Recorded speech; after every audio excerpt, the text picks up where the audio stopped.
भगवत ने अपनी विजयदशमी स्पीच में कहा कि भारत में वतन अजीज, भारत में मजहबी इम्बैलेंस हो रहा,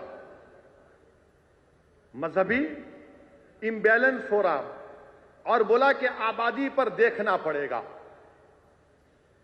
तो मोहन भगवत साहब, आपका खर्चा तो हम रखते नहीं, किसी के माई का लाल का नहीं रखते, तो आपका क्यों रखेंगे?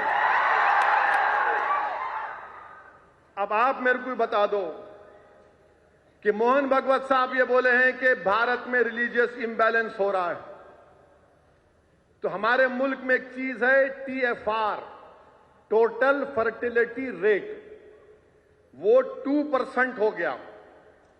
माने इंडिया का फर्टिलिटी रेट बहुत ज्यादा गिरा, और सबसे ज्यादा अगर TFR रेट गिरा, मुसलमानों का गिरा।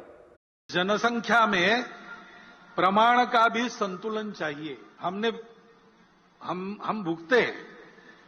जनसंख्या का असंतुलन हुआ तो 50 साल पहले उसके गंभीर परिणामों को हमने भुगता, और केवल हमारा ऐसा हुआ ऐसा नहीं, आज की तारीख में पूर्व तिमोर नाम का एक नया देश बना, दक्षिण सुदान नाम का नया देश बना, कोसोवो बना। जनसंख्या में पंथ संप्रदाय के प्रमाण में अंतर आने से नए देश बन गए, देश टूट गए।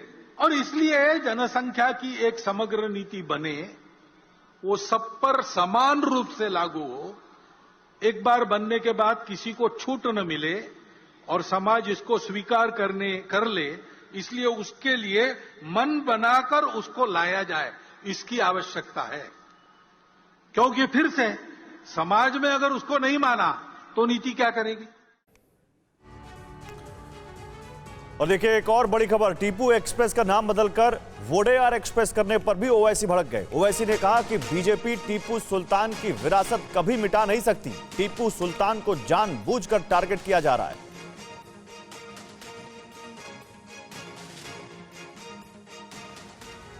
तो देखिए उनका ट्वीट आपको पढ़ाकर हम दिखाते हैं। बीजेपी सरकार ने टीपू एक्सप्रेस का नाम बदलकर वोडेयार एक्सप्रेस कर दिया।